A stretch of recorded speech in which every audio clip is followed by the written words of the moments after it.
Assalamualaikum warahmatullahi wabarakatuh. Hai teman-teman, kami dari Universitas Muhammadiyah Tangerang, jurusan PGSD PKOB. Dengan kelompok 6, kami akan membahas tentang implikasi perkembangan kognitif Gen Piaget dalam pendidikan. Tak kenal, maka ta'aruf, jadi wajib buat ta'aruf dulu.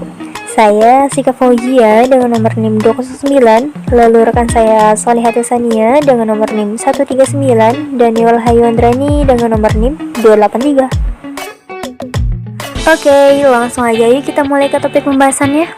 Oh iya, selain kita ngebahas tentang implikasi, kita juga bakalan ngebahas tentang hal-hal yang berkaitan tentang perkembangan kognitif nih.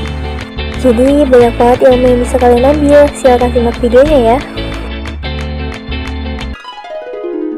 Oke, sebelum kita bahas lebih dalam lagi nih, aku mau tanya sama kalian. Kalian udah tahu belum tentang pengertian perkembangan kognitif?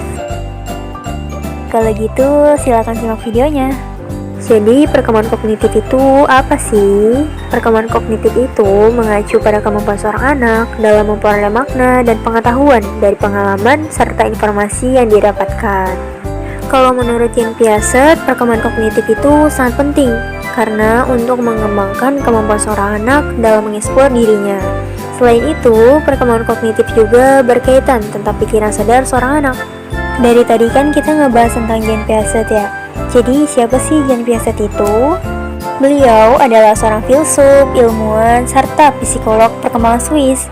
Beliau terkenal karena penelitiannya tentang anak-anak serta teori perkembangan kognitifnya. Proses belajar dalam perkembangan kognitif Piaget itu seperti apa sih?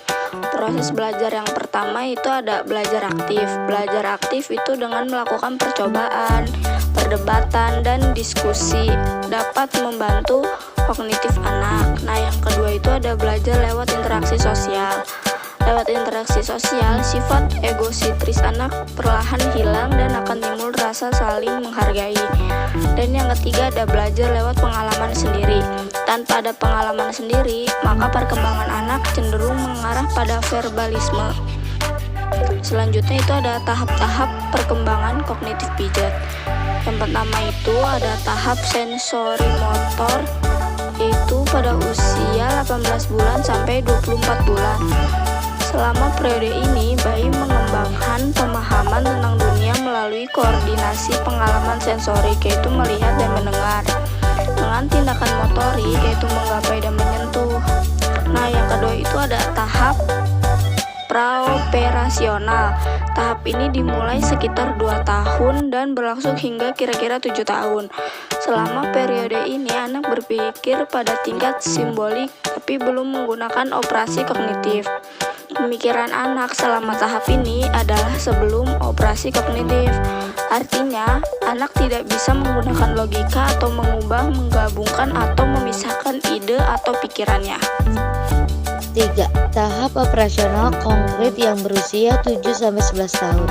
Periode berlangsung sekitar 7-11 tahun dan ditandai dengan perkembangan pemikiran yang terorganisir dan rasional.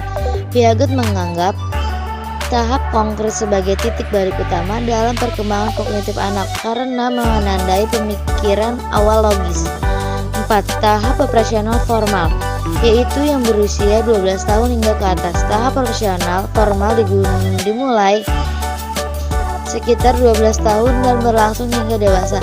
Saat remaja memasuki tahap ini, mereka memperoleh kemampuan untuk berpikir secara abstrak dengan memanipulasi ide di kepalanya tanpa ketergantungan pada manipulasi konkret. Selanjutnya, implikasi perkembangan kognitif Gen Piaget. Yang pertama, fokus pada satu proses pemikiran siswa, bukan hanya hasilnya.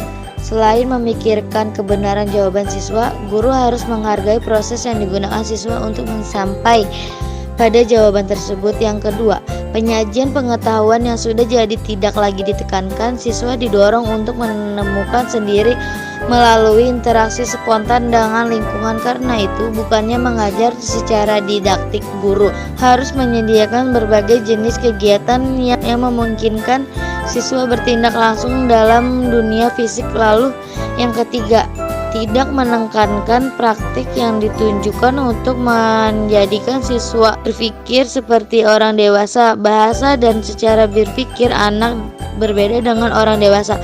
Oleh karena itu, guru mengajarkan dewasa menggunakan bahasa yang sesuai secara berpikir anak. Nah, jadi kayak gitu teman-teman penjelasannya. Semoga kalian paham ya, dan semoga ilmunya bermanfaat. Wassalamualaikum warahmatullahi wabarakatuh.